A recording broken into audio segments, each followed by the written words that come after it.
My wife was always cold and distant. In 10 years of marriage, she never once said she loved me.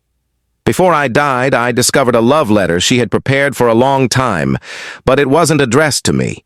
It turned out she was simply indifferent. To me. The first thing I did after being reborn was cancel our engagement and help her deliver the love letter. She turned red with anger and, for the first time, yelled at me, "Hugh, who asked you to meddle in my affairs?" Chapter 1 Hour. Before the elevator accident, I was cleaning the attic and found a yellowed love letter. The handwriting was familiar, the signature was familiar, but the name at the beginning wasn't mine. This was a love letter Celine wrote to another man. As the elevator plummeted, I was still wondering. I hadn't even had the chance to find out who the man she loved was, what he looked like, or if he was much better than me. Chapter 2. When I woke up again, the sun outside was blinding. My head felt foggy, and my brother Domingo sighed beside me. "You finally woke up. You scared me to death just now. Luckily, the people around you reacted quickly and brought you to the infirmary."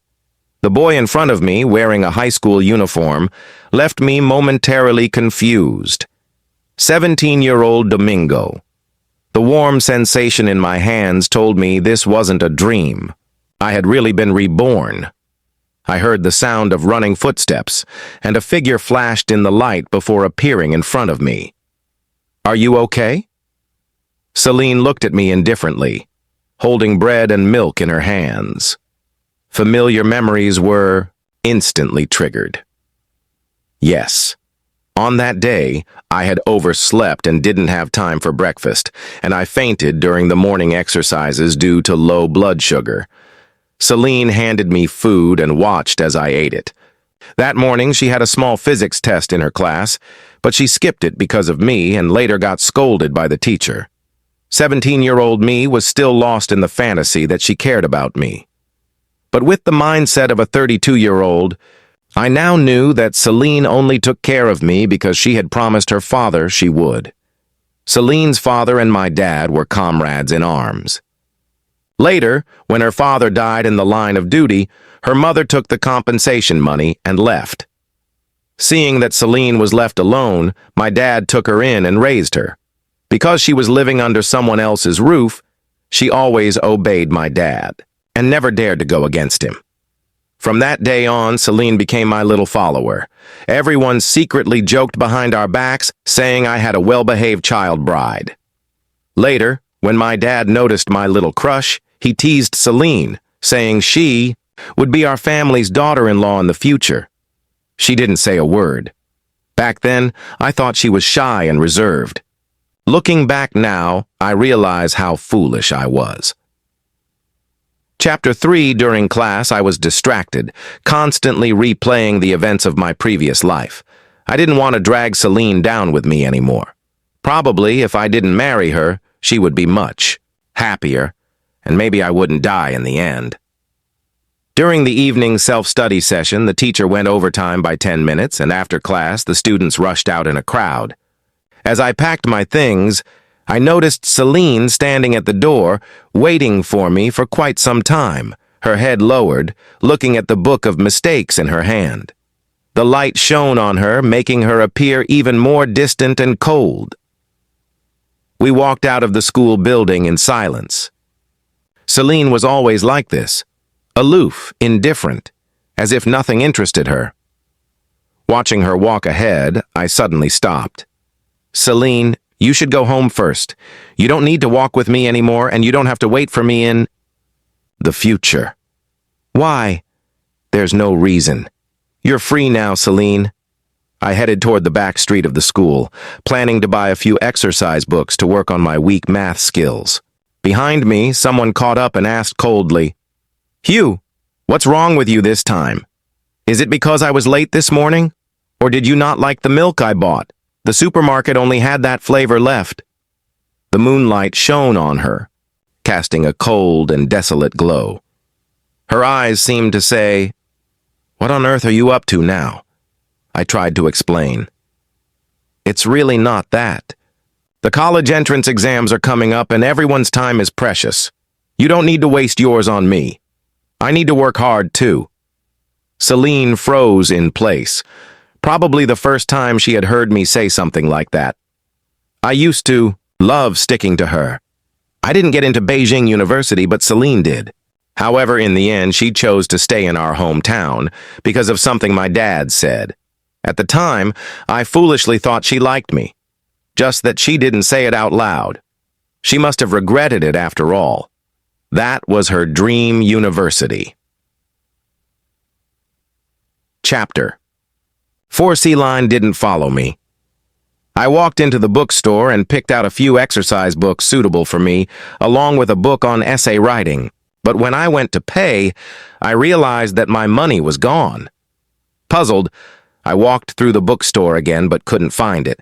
I didn't know whether it had been stolen or if I had dropped it somewhere.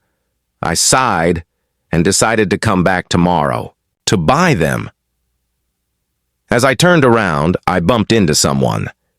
"Watch out!" the person exclaimed, dropping the comic book in her hand as she frantically tried to protect the bowl of barbecue she was holding. "Sorry. Why is it you again?" The familiar voice and tone made me look closely. It was Naomi, a close friend I met in college. How was I running into her now? "It's quite a coincidence, classmate. This morning my friend and I took you to the infirmary after you fainted.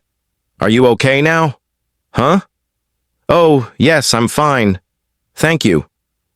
I was slow to realize, not expecting to have this kind of encounter. With her, I hadn't known this in my previous life. Naomi picked up her comic book and noticed me hesitating, then took my books and paid for them as well. "I saw you wandering around the store earlier looking for something. What's up? Did you lose your money?" I quickly nodded. This girl was indeed destined to study criminal investigation in the future. She observed everything so closely. Told her I would return the money tomorrow, but Naomi waved it off. "Just treat me to a meal tomorrow." We walked out of the back street, and the number of people on the street at night had dwindled, with only a few students passing by. Seeing some delinquent youths smoking up ahead, I turned to say I would walk her home. I went to the garage and fetched a black motorcycle. Chapter 5. When we arrived at her building, the roar of the motorcycle finally faded away. She was afraid that someone upstairs might pour water or yell at us, so she asked me to keep it quiet when I left. I smirked. Can't really keep it down. My big guy is just that powerful. That sounded a bit off. When I got home, I unexpectedly ran into Celine at the entrance of the apartment complex. Strange. I told her to go home first. How come she was even slower than me? Celine walked up, with me, and there was an inexplicable sense of tension in the silence. As the elevator doors closed, she suddenly spoke. "Is that girl the reason you're working so hard?" "No, we just ran into each other. Quite a coincidence." Her tone was indifferent, as if she didn't really care. I didn't bother, explaining further. When we got home, Celine would usually finish her homework before taking a shower. While she was in the bathroom, I sneaked into her room and found that love letter. She always hid things in the same spot, underneath a pile of books, easy to find. I opened the letter, but no matter how much I thought about it, I couldn't figure out who this Lee classmate was. Could it be someone from her class? With how cold she is, I doubted she could ever catch anyone's interest. Maybe I should give her a hand. Chapter 6. The next day, I showed up at school with dark circles under my eyes. After investigating all night, I found out that there were only 2 girls with the surname Lee in Celine's class. No boys. Math class was another blur. Even though I'd been reborn, the questions I couldn't solve before were still beyond me now. It seemed the gap between Celine and me was destined to remain. At noon, I was about to take Naomi out for lunch, but to my surprise, Celine was waiting for me at the door again, holding a bag with my favorite roast chicken. "I told you, you don't need to wait for me anymore. Just go do your own thing." "Oh." She handed the bag to me. "Thanks, but you don't have to buy it for me anymore." Celine looked at me in confusion, sighing slightly. "Hugh, what have I done to upset you? You've been avoiding me lately." "It's not you, it's me. I've just realized a few things." As I walked toward the cafeteria, I remembered something and turned back to her, speaking seriously. "By the way, when my dad said you should be my wife, he was just joking. You don't have to take it seriously and you don't have to listen to him so much. Celine, do your best on the college entrance exams and go to your dream university." Celine frowned, seemingly not understanding why I was saying these things. When I arrived at the cafeteria, Naomi had already found a spot and was waiting for me. "What's that?" Naomi glanced at the bag in my hand. "Roast chicken." "For you. Thanks for helping me yesterday." "Hey, no need to be so formal." Naomi waved her hand dismissively, but after catching the aroma of the roast chicken, she couldn't resist and took a drumstick. Once she started, she couldn't stop. She was devouring it with gusto. Just as I was about to remind her, a cold voice interrupted. "No wonder you were so eager to ditch me. Are you two dating?" Naomi was so startled she nearly choked. I turned around and met Celine's indifferent gaze, feeling a strange sense of guilt, as if I'd been caught cheating. "Wait. No. We weren't married anymore."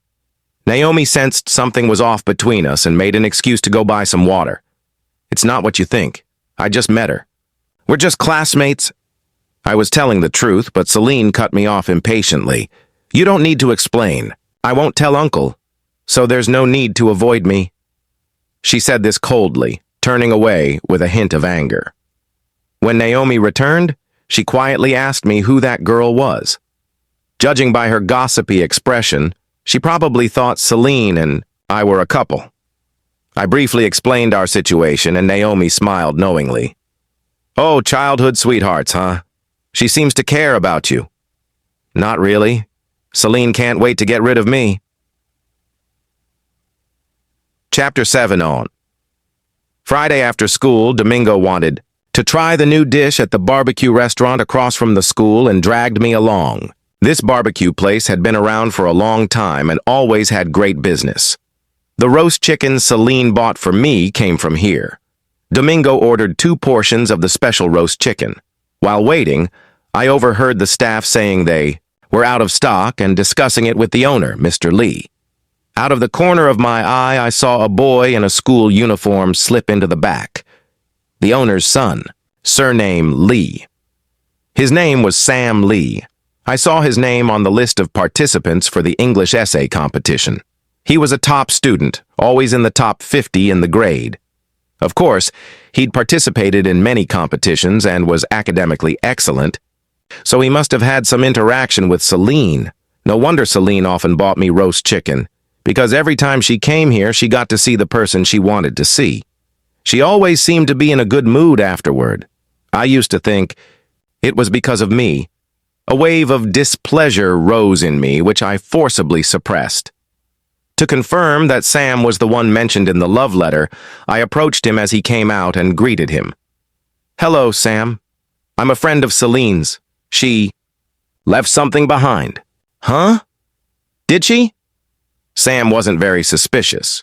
He checked his bag and said, puzzled, "She just explained 2 math problems to me and lent me her math notebook. I don't think she left anything behind."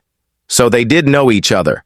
I recognized the familiar orange notebook cover. It was one I had bought for Celine.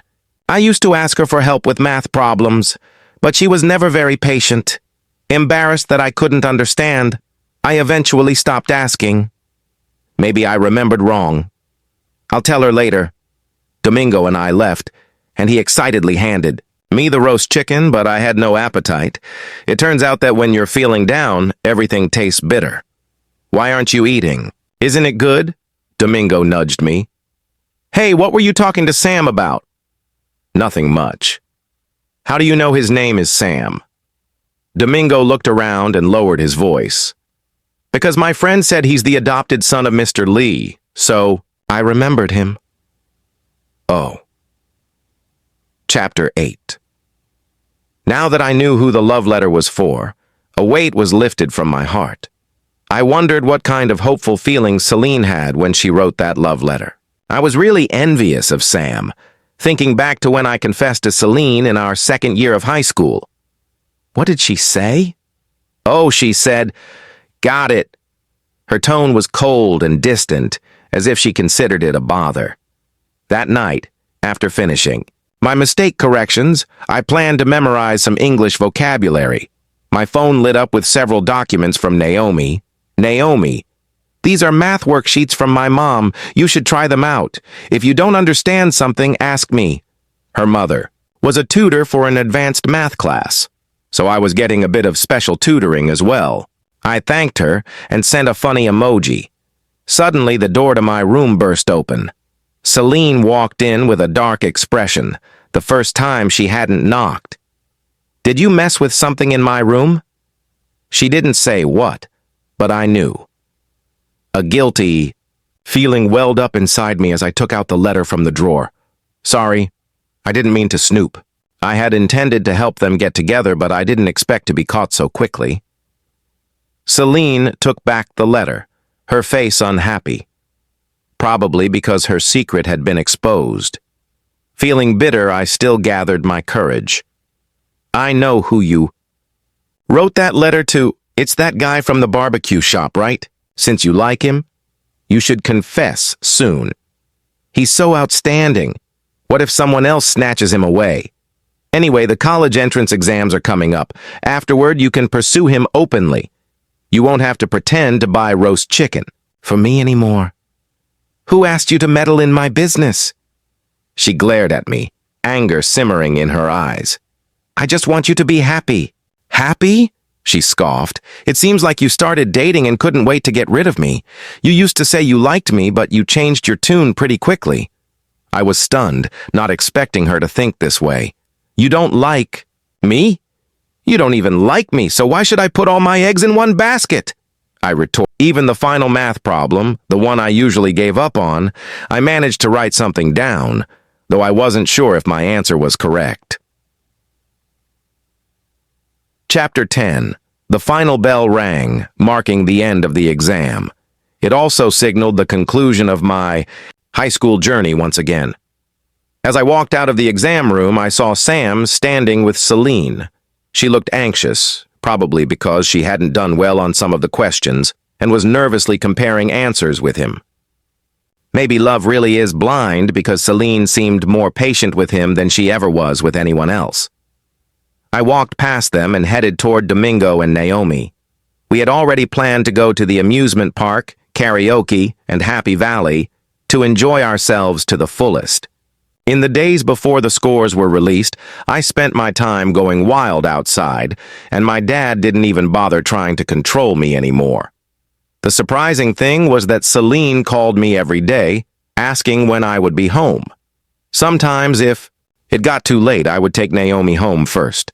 Whenever Celine found out, she would always have something snarky to say, like today. It happened to be my birthday. I had officially turned 18.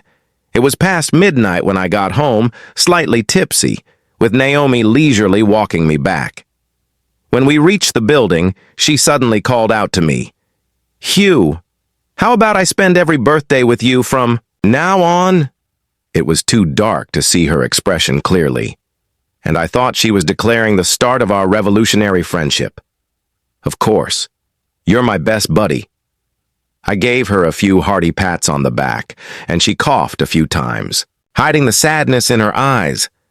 "You hit so hard you almost lost a buddy." We both laughed. Just then, we ran into Celine, who had come downstairs to take out the trash. She stared at us resentfully and said with irritation, "Hugh, it's past midnight. Why aren't you home yet?" "Hey, you'd better go back. Your little childhood friend is calling you," Naomi teased in a low voice, then waved at me and reminded me to drink some honey water when I got home. Chapter 11. On the way up in the elevator, Celine kept nagging. For the first time, I found her as talkative as an old lady. "Are you done yet?" "I'm home, aren't I?" She stiffened, her tone turning odd. Am I annoying? Didn't you promise me you'd be home before 10? What if something happened to you? How would I explain it to Uncle? Today was an exception, and I was with Naomi and the others. There was no danger. Even if I didn't come home, I'd have somewhere to go. Out late at night and not coming home. Where do you plan to go with her? Just because you're dating doesn't mean you can act recklessly. Celine's tone grew stern, and she looked completely on edge. I glanced at her curiously. Why are you being so harsh? She quickly averted her gaze, awkward, and fell silent. When we got home, as I was pouring myself some water, she spoke in a quiet voice. Today's your birthday. Why didn't you invite me? Oh, I forgot. The truth was I hadn't forgotten. I just didn't want to remember unhappy things on such a happy day. Celine lowered her eyes, looking downcast, and went to the fridge to get some honey for me. After a moment, she handed me a blue box. Happy birthday. Thanks. I finished my honey water but felt no urge to open the gift box. She hesitated for a while, as if she wanted to say something, but then lowered her head and returned to her room. I didn't expect much from her gift. Every year in the past, she would give me character cards from anime, the kind you got for free when you scanned a QR code on the street. Those cards were everywhere. I still had them lined up by my bedside. Reluctantly, I opened the box and, to my surprise, I was stunned. Inside was a handmade little boy with a cool backpack, resembling me when I was younger. The person who made it was clearly a beginner. There were 2 visible holes in the weave. She had actually made this by hand. This was truly a rare occurrence in this life. Chapter 12. The day the college entrance exam results were released, my dad was with us as we checked our scores. Celine, unsurprisingly, scored high as always, 698. When I saw my score, 622, tears instantly welled up in my eyes. That's great, that's really great. You've both made me so proud, my dad said, his eyes red as he patted my head. He promised to take us out for a big dinner that night. He even took a screenshot of the scores and immediately posted it on his social media to show off. By the way, Hugh, which school are you thinking of? When are you going to fill out the application? I'm planning to stay local at a 985. University. I want to stay close to Dad. Domingo and Naomi are also thinking about staying in the province. Good, good. That way I won't have to worry about you being alone in an unfamiliar place. In my last life, I hadn't done well and ended up choosing an engineering major. This time, I could choose medicine. My mother had passed away when I was very young, and back then medical care wasn't as advanced, so I wanted to do my part, to contribute as much as I could. Celine didn't seem surprised by her score. Sam probably scored similarly, so they could both go to Beijing University together. That was great. While my dad was on the phone, Celine suddenly asked me, "You want to stay here mainly because of Naomi, right? Do you really like her that much?" What does that have to do with you? I was starting to get annoyed with her. She seemed to be meddling more and more lately. Celine stared at me, her gaze no longer as indifferent as before. Hugh, if you say the word, I can stay in the province with you too. There's no need. Your grades are so good. Staying here would be a waste. You should go to your dream school, Beijing University. Sam will probably get in too, so you'll have someone to accompany you. I didn't give him the love letter. Oh, just then my phone lit up. Naomi was calling me. As I was about to answer, Celine suddenly grabbed my wrist, visibly upset. Don't you care at all? Care about what? Care about you? Who was it that said not to put all my eggs in one basket, afraid it would bring bad luck? Even though I repeated her exact words back to her, her face instantly paled. I shook off her hand and went to the balcony to take the call. Chapter 13. Naomi's parents both worked in the province, so she decided to stay here and we ended up choosing the same university. Great. We could keep going on motorcycle rides. Together. After that day, I didn't pay much attention to what Celine was up to. Whether she pursued Sam or not was no longer my concern. The summer vacation flew by, and I spent my days hanging out with Naomi.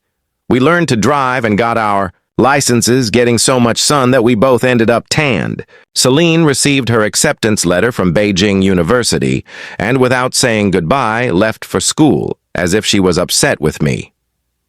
The life of a medical student is incredibly busy, with so much to learn. I spent my days running between the library and the classroom, and even meeting Naomi for a meal required careful scheduling. During finals, as I stared at the two thick brick-like textbooks, I was almost in tears. Naomi, noticing that I had lost weight, often brought me food and kept me company while I studied. "Why do you look so relaxed? Don't you need to study?" I asked, looking at her. "It's all in my head." She shrugged. I envied everyone with a good memory. Because Naomi often came to see me, our classmates started talking, thinking she was pursuing me, and I could faintly sense that she treated me differently. But Naomi always acted as if nothing had changed, so I didn't bring it up either. After the exams, I celebrated Naomi's birthday at school, but my mind was still occupied with whether I had answered the pathology questions correctly. Naomi looked at the candles and smiled. "I don't really have any wishes, so why don't you make one for me?" "Hugh, don't be so gloomy. From now on, I'll make all my wishes for you. Will that make you smile?" I forced a smile and didn't. "Hesitate to make my wish. I hope I don't fail any classes. Please, I'm begging you." "All right, the heavens have heard you." She blew out the candles, her eyes full of affection. Chapter 14. During the summer break, I saw Celine for the first time in half a year. She had chosen to study law and seemed busy with various debate competitions and club activities at school. In the 2 weeks she was home, we coexisted peacefully, like strangers until Thursday night. Celine went out with friends and came back very late. I was almost asleep when I heard a stumbling noise at the entrance, followed by a crash against the hallway cabinet. I got up and saw Celine sitting on the floor looking dejected. "What happened? Did you drink too much?" I was about to make her some honey water when she suddenly grabbed my wrist. "Hugh, I ran into Naomi today." "And?" "She said you two aren't together at all." "Oh," I responded indifferently, not realizing how much it irritated her. Celine suddenly stood up and hugged me, her eyes filled with complex emotions. "Why didn't you tell me? Why did you let me misunderstand for so long? Was it fun for you to toy with me? Do you know that I—" She trailed off, her eyes red and on the verge of tears. I looked at her expressionlessly, but to say I wasn't affected would be a lie. Still, I only found it amusing. "Celine, I explained to you back then, but you didn't want to listen. Now what right do you have to question me?" In the silence, she seemed to recall that day in the cafeteria when she had seen me sitting with another girl. She had to admit it had bothered her a lot. That feeling had lingered, growing stronger over time. Celine wiped her eyes and mustered the courage to look at me. "Hugh, I don't think I can let you go. Can you keep liking me?" Many times in the past I had imagined this scenario. But now that it was happening, it was too late. "No, I can't." "Why not?" she asked anxiously, gripping me tightly. "Is it because of that love letter?" I was immature before, unable to distinguish between admiration and love. "I don't like Sam. I just felt a connection with him as a fellow kindred spirit." "Is that so? But I never felt your love. All I ever felt from you was impatience and indifference. Give me a chance. Let's start over, and I promise you'll feel it. Please," she pleaded, her drunken eyes fixed on me as if I were her last lifeline. I pushed her away several times, but she wouldn't let go. The more I resisted, the more desperate she became. "Hugh, please? Love me again." She leaned in to kiss me, and I panicked, jerking away and forcefully pushing her back. She crashed into the cabinet, the dull thud shattering the night's silence. The pain snapped her back to reality. Celine slowly let go, her eyes full of sorrow. "Hugh, I didn't want to hear any more." I quickly retreated to my room. Chapter 15. The next day, I tried to act as if nothing had happened, but Celine looked at me with guilt in her eyes. At noon, Naomi came to pick me up. We had planned to see the latest movie released today. She looked really pretty in a floral dress. When she saw my downcast expression, she got worried. "What's wrong? Are you sick?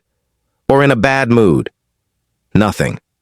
I reached up to grab my hat, but she suddenly grabbed my wrist. There were a few scratches, clearly caused by someone else. "Who did this?" She became alert, her police instincts kicking in. "I did it to myself by accident." Naomi clearly didn't believe me. Her eyes locked onto Celine, who was sitting on the couch, and she walked over to confront her. "Did you do this to him?" "Yes." Celine, who had been watching us since we walked in, was clearly already at the end of her patience. "You little..." Naomi lunged at her, and I quickly grabbed her in fear. But Celine seemed to have found an outlet for her frustration and started pulling Naomi's hair, ready for a fight. Panicking, I yelled at them to let go. If my dad came home to find this mess, he'd kill us. "Stop it, both of you." "Can't you calm down?" I pulled Naomi away, seeing that she had a few scratches on her face. What a future police officer, acting so impulsively. But Celine didn't look any better. Naomi had received training and knew exactly where to hit to cause the most pain, leaving Celine pale, though the marks weren't immediately visible. Naomi fell silent under my glare and meekly said, "The movie's about to start. Let's go." "Forget the movie. You're hurt. Let's go to the pharmacy and get some medicine." I angrily dragged her out the door, completely forgetting that someone else was hurt too. Celine watched us leave, covering her face in sadness. After buying the medicine, I helped Naomi apply it, and she winced in pain. From now on, no more fighting. What you learned is to protect people, not to start fights. She bullied you, and you're defending her? She pouted, clearly not satisfied. "I'm not defending her. I'm defending you. If you get reported and punished, won't that affect your future as a police officer?" Naomi paused, a small smile forming on her lips before she winced again. "Hugh, you care about me that much?" "No." "Yes, you do." Chapter 16. After the falling out with Celine, she didn't do anything extreme anymore, but it seemed like she really did start to like me and was trying to show it. Every holiday, she would come back to cook for me and give me carefully chosen gifts. On my birthday, National Day, and Christmas, she was always around at school. I watched her struggle with sleep deprivation, dark circles under her eyes from rushing back by plane. I only felt like she was wasting her time, but she seemed to care only about whether I was happy. On my birthday in my senior year, I was moving to another campus. Naomi was interning at the police station and had been sent out on a mission, so she couldn't be there to celebrate with me. Celine was in the kitchen cooking all my favorite dishes. I stared at my chat window with Naomi, distracted. "What are you looking at? Dinner's ready?" "Nothing." I wonder what Naomi has been up to these days. Is her job dangerous? What if she... "Hugh." Celine's sharp voice snapped me out of it, and I realized I was sitting in front of her. "You've been talking about her since I got back." She was clearly displeased but also helpless. "Oh, sorry." "Hugh, when will you ever look at me?" "Let's eat. This soup looks good." Celine sighed, feeling like she had tried her best, but why couldn't things go back to the way they were? Late at night, as I was about to sleep, my phone lit up. "Naomi, open the window." I quickly pulled back the curtains and saw Naomi standing outside, waving something glowing in her hand. I ran down, surprised to see her. "Didn't you say you might not be back from your mission?" "Yeah, but I couldn't help it. I promised someone that I'd spend every birthday with him from now on." She handed me a glowing jar and a box with my favorite sneakers inside. The fireflies in the jar flickered in the darkness. "It's for you. I found them during the mission and thought you'd like them." "Thanks." I smiled at her, feeling like I had something to say. "Naomi, She seemed to guess what I was about to say, and quickly interrupted. "Hugh, happy birthday." I understood her hesitation, given her job's unique nature. I swallowed my words and changed my response. "Thank you. I'm really happy." Chapter 17.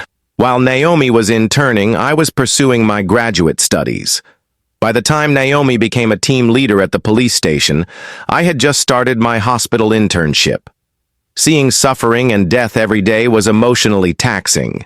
Then, one day, several severely injured people were brought to the hospital. Naomi was among them. She had been stabbed in the abdomen, her spleen was damaged, and she was bleeding profusely. My mentor operated on her for a long time before the red light outside the operating room finally went off. I took a moment to check on her. Her face was pale, and it looked like she might not make it. With red eyes, I silently prayed that she would pull through. Late at night, I was by her bedside reviewing neurosurgery notes when I suddenly saw her fingers move slightly. I looked up and met her gaze. "Hugh, did you save me?" "No, it was my mentor. I only helped a little." I stood up to check her condition, asking if she felt dizzy or nauseous, making notes. And only then did I feel relieved. "You look so professional now." Naomi smiled, her eyes bright. "Of course, I've worked hard for many years. Then I'll be counting on Dr. Jiang from now on." "Don't say that. Just don't let me see you in the hospital again." She smiled, her hand lightly touching my fingertips. After hesitating for a moment, she didn't hold on. A nurse came to get me for rounds, and I gave her a few instructions before leaving. Then it was back to the usual busy routine. Naomi stayed in the hospital for a month, with many colleagues coming to visit her. Every time I did rounds, her friends would give me knowing looks, as if they all understood something. But Naomi didn't show any sign of anything. Even on the day she was discharged, she didn't say much, simply addressing me as Dr. Jiang, as usual. I handed her the medicine, explained the instructions, and tried to subtly probe her. "Hey, Naomi, don't. You have anything to say to me?" "What? That I'll follow the doctor's orders?" She played dumb. I smiled helplessly. Chapter 18. In the following years, Naomi frequently went on missions, traveling all over the country, and sometimes I couldn't reach her. Celine remained just as impressive, landing a job at a top law firm, after graduation and becoming a star lawyer within a few years. She's wealthy now and occasionally sends me strange but expensive things. Some of the gifts Celine sent me I haven't even had the time to open. They're all piled up in my dad's study. The hospital is so busy that sometimes I barely have time to eat. Celine came to visit me a few times, but we hardly exchanged a few words before I was off to work again. Still, she's persistent, always finding ways to contact me, sometimes sending food or gifts to the hospital. And on nights when she's drunk, she calls me over and over again asking, "Hugh, what do I have to do to make you like me?" "Will you tell me, please? Why are you treating me like this? You were the one who liked me first. How could you just change like that?" "I was wrong. I shouldn't have said those things." "Will you come back? Can we go back to how we were?" "Hugh, I really miss you." But feelings don't change so easily. In all the years we were together, and even in the 10 years we were married in my past life, she had countless opportunities to say she loved me, but she never did. Since she didn't, it's best to let go. It's time to move forward. Chapter 19. Time passed quickly, and this year I turned 32. In my previous life, it was in December of this year that I died in an elevator accident. I couldn't help but wonder, would something happen again this time around? The ringing of my phone cut off my thoughts. Naomi's cheerful voice came through. "Dr. Jiang, my birthday is next week. What do you plan to get me?" I don't know. This mischievous girl had pretended not to understand my hints for years, making it seem like we weren't a couple. Yet we were more than just friends. And now she wanted me to get her a gift? Humph. She chuckled softly. The Bureau is planning to promote me. I'll be sent on fewer missions in the future and I'll finally be able to settle down here in the province. Oh? And then? I teased, pretending to play dumb like she always did. Then, this year I'll make my own birthday wish. It's a bit special. Do you think it will come true? Why don't you give it a try? I acted indifferent, but deep inside, a warm feeling spread through me. Before we could finish our call, a nurse rushed in to tell me the hospital director was calling for an emergency meeting. I grabbed my notebook and hurried over. The director announced that an 8.0 earthquake had struck Tongcheng and our hospital needed to send personnel for support. No wonder I'd felt dizzy at noon. It hadn't been my imagination. My name was on the list. I quickly packed my things and joined the medical team heading to Tongcheng. When we arrived, devastation was everywhere. Cries of despair echoed around us. My colleagues and I didn't have time to dwell on it. We immediately began relief efforts. Supplies were scarce, and with access roads blocked, we lacked many essential medications. We all posted appeals for help on social media. Not long after, Celine contacted me offering to donate supplies. Me, thank you. Celine, how are you thanking me? Is this the only way you'll talk to me?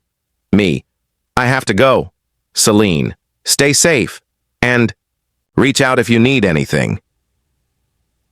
Chapter 20, late at night. Just as I was about to switch shifts with a colleague, a sudden tremor shook everything, sending everyone into a panic. Get under the table, someone shouted.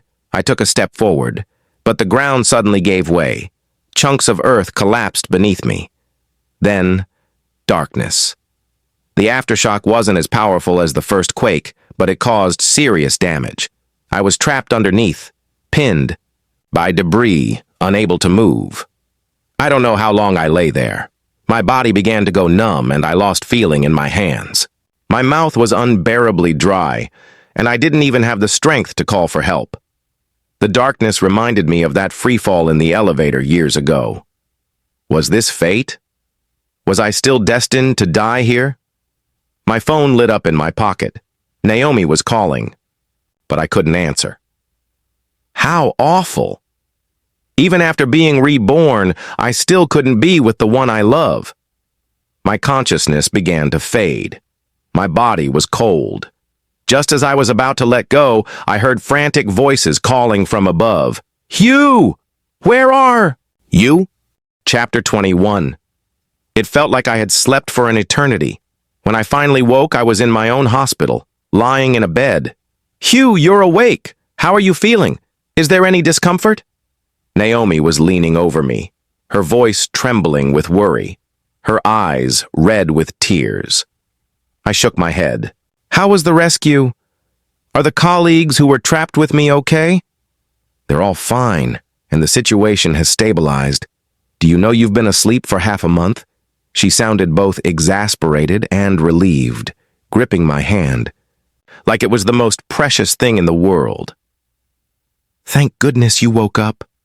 She lowered her head, and warm tears fell onto the back of my hand. Did you rescue me? Yes. I couldn't reach you, but later our team was sent to help. Thank you. Thank me for what?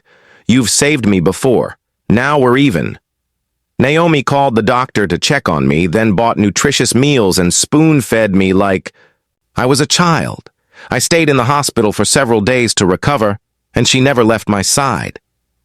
On the day I was discharged, I hadn't forgotten Naomi's birthday.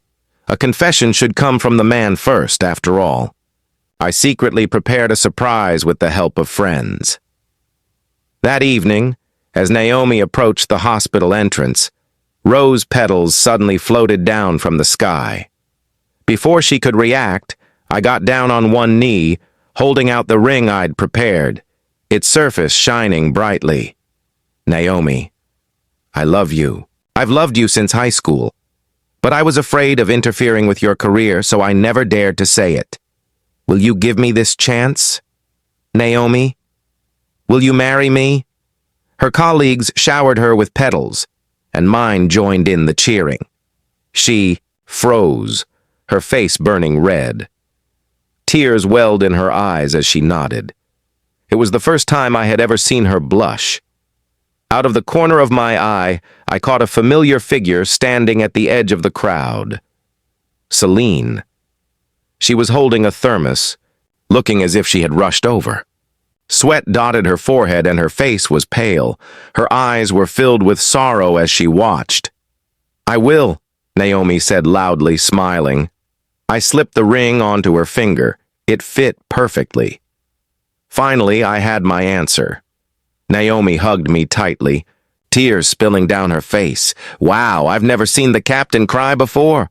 You don't get it. This is love. I'm so jealous. Is it too late to go back to high school? I don't want to be single anymore." That night, I received a message from Celine. "Are you really going to marry her?" "Hugh, I've been with you the longest. Why is it her in the end? Won't you look at me again?"